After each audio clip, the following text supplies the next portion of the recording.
ਭਾਰਤ ਦੁਨੀਆ ਦੀ ਤੀਜੀ ਸਭ ਤੋਂ ਵੱਡੀ ਅਰਥ ਵਿਵਸਥਾ ਬਣਨ ਦੇ ਰਾਹ ਤੇ ਹੈ ਅਤੇ ਦੇਸ਼ ਦੀ ਇਸ ਤਰੱਕੀ ਵਿੱਚ ਸਹਿਕਾਰੀ ਖੇਤਰ ਦੀ ਭੂਮਿਕਾ ਖਾਸ ਕਰਕੇ ਪੇਂਡੂ ਅਰਥਚਾਰੇ ਨੂੰ ਮਜ਼ਬੂਤ ਕਰਨ ਦੀ ਦਿਸ਼ਾ ਵਿੱਚ ਮੀਲ ਦਾ ਪੱਥਰ ਸਾਬਤ ਹੋਵੇਗੀ। अमृतकाल में देश के गांव, देश के किसान के सामर्थ्य को बढ़ाने के लिए अब देश के कोऑपरेटिव सेक्टर की भूमिका बहुत बड़ी होने वाली है। सरकार और सहकार मिलकर विकसित भारत, आत्मनिर्भर भारत के संकल्प को डबल मजबूती देंगे। ਮਾਨਯੋਗ ਪ੍ਰਧਾਨ ਮੰਤਰੀ ਸ਼੍ਰੀ ਨਰਿੰਦਰ ਮੋਦੀ ਜੀ ਦੇ ਇਸ ਦ੍ਰਿਸ਼ਟੀਕੋਣ ਨੂੰ ਸਾਕਾਰ ਕਰਨ ਲਈ ਮਾਨਯੋਗ ਗ੍ਰਹਿ ਅਤੇ ਸਹਿਕਾਰਤਾ ਮੰਤਰੀ ਸ਼੍ਰੀ ਅਮਿਤ ਸ਼ਾਹ ਜੀ ਦੀ ਅਗਵਾਈ ਵਿੱਚ ਨਵੇਂ ਬਣੇ ਸਹਿਕਾਰਤਾ ਮੰਤਰਾਲੇ ਨੇ ਸਹਿਕਾਰੀ ਸਭਾਵਾਂ ਨੂੰ ਮਜ਼ਬੂਤ ਕਰਨ ਅਤੇ ਉਹਨਾਂ ਦੇ ਕਾਰੋਬਾਰ ਕਰਨ ਦੀ ਸੌਖ ਨੂੰ ਵਧਾਉਣ ਲਈ 54 ਤੋਂ ਵੱਧ ਪਹਿਲ ਕਦਮੀਆਂ ਸ਼ੁਰੂ ਕੀਤੀਆਂ ਹਨ। ਇੱਕ ਤੋਂ ਵੱਧ ਰਾਜਾਂ ਵਿੱਚ ਕੰਮ ਕਰਨ ਵਾਲੀਆਂ ਸਹਿਕਾਰੀ ਸਭਾਵਾਂ ਨੂੰ ਸੰਵਿਧਾਨ ਦੀ ਯੂਨੀਅਨ ਸੂਚੀ ਦੀ ਐਂਟਰੀ 44 ਅਤੇ ਬਹੁਰਾਜੀ ਸਹਿਕਾਰੀ ਸਭਾਵਾਂ ਐਕਟ 2002 ਦੁਆਰਾ ਨਿਯੰਤਰਿਤ ਕੀਤਾ ਜਾਂਦਾ ਹੈ। ਬਹੁਰਾਜੀ ਸਹਿਕਾਰੀ ਸਭਾਵਾਂ ਦੀ ਰਜਿਸਟ੍ਰੇਸ਼ਨ ਅਤੇ ਰੈਗੂਲੇਸ਼ਨ ਲਈ ਸੰਵਿਧਾਨ ਦੀ ਧਾਰਾ 243 ZHF ਅਤੇ ਬਹੁਰਾਜੀ ਸਹਿਕਾਰੀ ਸਭਾਵਾਂ ਐਕਟ ਦੀ ਧਾਰਾ 41 ਦੇ ਤਹਿਤ ਕੇਂਦਰੀ ਰਜਿਸਟਰਾਰ ਦੀ ਨਿਯੁਕਤੀ ਭਾਰਤ ਸਰਕਾਰ ਦੁਆਰਾ ਕੀਤੀ ਜਾਂਦੀ ਹੈ। ਭਾਰਤ ਦੇ ਵੱਖ-ਵੱਖ ਰਾਜਾਂ ਵਿੱਚ 1625 ਤੋਂ ਵੱਧ ਬਹੁਰਾਜੀ ਸਹਿਕਾਰੀ ਸਭਾਵਾਂ ਹਨ ਜਿਨ੍ਹਾਂ ਨਾਲ ਕਰੋੜੇ ਲੋਕ ਜੁੜੇ ਹੋਏ ਹਨ।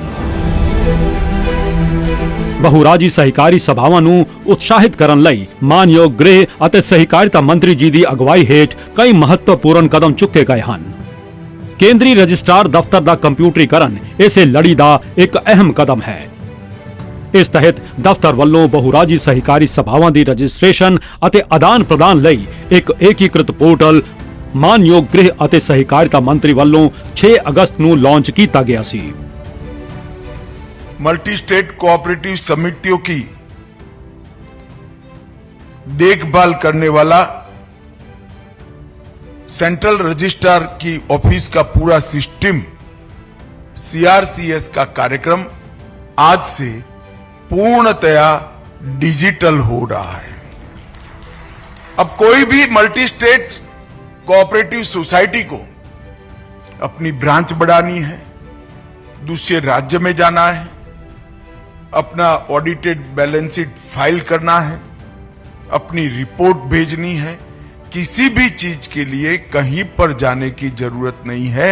आपकी ऑफिस से ही आप भारत सरकार के रजिस्ट्रार के यहां पूरा कॉरेस्पॉन्डेंस कर सकते हो और वो वैध होगा। ਇਸ ਪੋਰਟਲ ਰਾਹੀਂ ਸਾਰੀਆਂ ਪ੍ਰਕਿਰਿਆਵਾਂ ਨੂੰ ਕਾਗਜ਼ ਰਹਿਤ ਬਣਾਇਆ ਗਿਆ ਹੈ ਜਿਸ ਨਾਲ ਕੁਸ਼ਲਤਾ ਅਤੇ ਪਾਰਦਰਸ਼ਤਾ ਨੂੰ ਉਤਸ਼ਾਹਿਤ ਕੀਤਾ ਗਿਆ ਹੈ। ਬਹੁਰਾਜੀ ਸਹਿਕਾਰੀ ਸਭਾਵਾਂ ਆਪਣੇ ਸਾਲਾਨਾ ਖਾਤੇ ਅਤੇ ਵਿੱਤੀ ਰਿਪੋਰਟਾਂ ਡਿਜੀਟਲ ਰੂਪ ਵਿੱਚ ਜਮ੍ਹਾਂ ਕਰ ਸਕਦੀਆਂ ਹਨ ਜੋ ਪ੍ਰਕਿਰਿਆ ਨੂੰ ਤੇਜ਼ ਕਰਨਗੀਆਂ। ਆਨਲਾਈਨ ਉਪਨਿਯਮਾਂ ਵਿੱਚ ਸੋਧ ਅਤੇ ਨੀਤੀ ਬਣਾਉਣ ਨਾਲ ਸੁਸਾਇਟੀਆਂ ਦੇ ਕਾਰੋਬਾਰ ਕਰਨ ਦੀ ਸੌਖ ਵਧੇਗੀ।